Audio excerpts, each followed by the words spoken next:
السلام عليكم ورحمة الله وبركاته. ازيكم عاملين ايه؟ يا رب تكونوا بخير.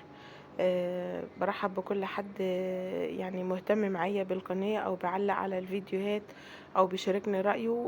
على دماغي طبعا وبتنوروني.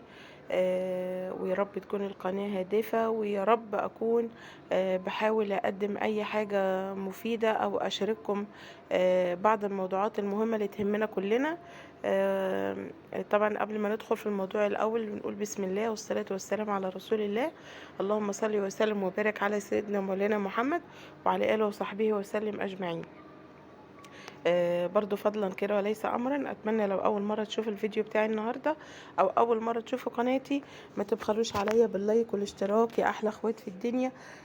طبعا يعني الدعم مستمر طبعا بربنا، وبعد ربنا بيكم، يعني ربنا يديمكم كده نعمة في حياتنا إن شاء الله. موضوعنا بقى النهاردة يا جماعة، يعني عايزة أتكلم النهاردة على غلاء الأسعار والأسعار اللي بقت زي النار. يعني احنا لو اتكلمنا عن غلاء الأسعار اللي حوالينا نلاقي كل حاجة حوالينا غالية. فطبعا يعني لحوم وأسماك وسلع وخدمات، ده ما ينكرش ان هي الأسعار فترة كده رفعت ورجعت نزلت شوية. بس برضو احنا دلوقتي لو اتكلمنا يعني جد شوية وتعمقنا كده في طبقات المجتمع هنلاقي فيه طبقات في المجتمع يعني كادحة، يعني طبقات مش لاقية. في ناس يا جماعة منعدمة، في ناس في المجتمع معانا حالتهم زيرو. في ناس ما بيعرفوش يجيبوا العيش الحاف.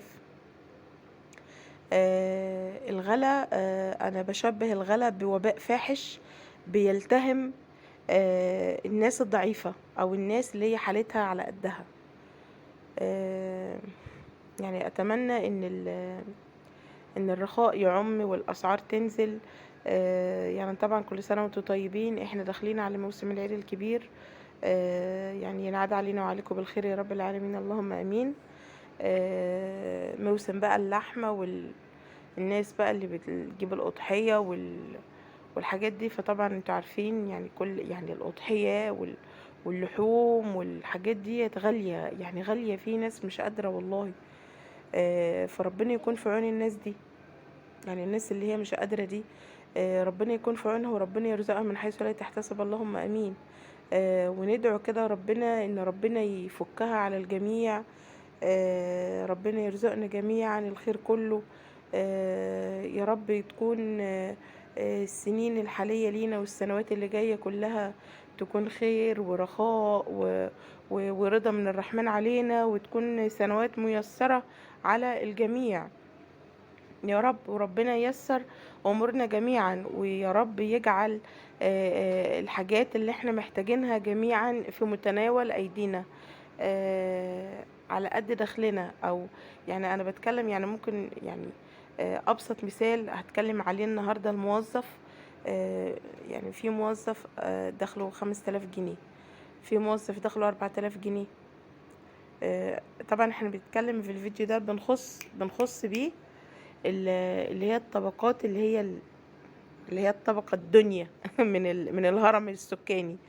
اللي هي الطبقة اللي هي المنعدمة. يعني أنا والله العظيم هم طبعا ربنا ما بينساش حد، ولكن عليهم متطلبات برضو. يعني لو واحد مخلف 4 5 أولاد وراتبه أو وظيفته بياخد منها 5000 جنيه ولا 6000 جنيه، هيعملوا له ايه؟ يعني انا شايفه ال6000 جنيه وال5000 جنيه ما يعملوش حاجه في الزمن اللي احنا فيه ده.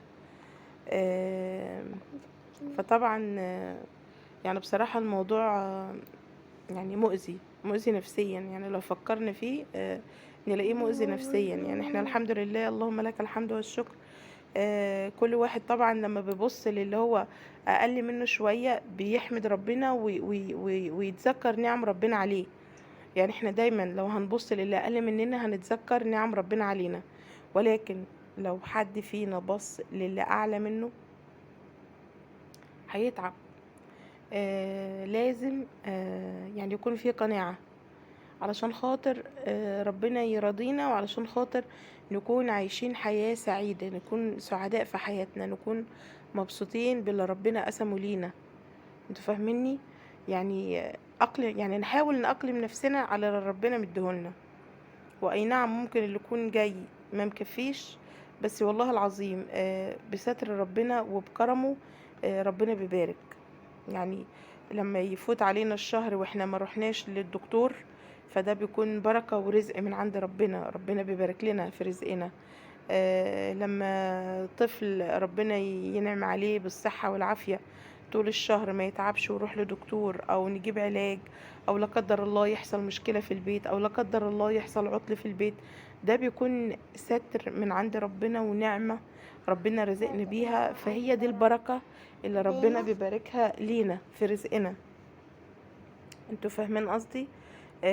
فانا بدعي يعني ربنا يرخي شوية الغلاء اللي احنا فيه، وغلاء الاسعار، واللحمة اللي في المنطقة اللي انا عايشة فيها حاليا ب 360 جنيه، وفي ناس بتبيع ب 400.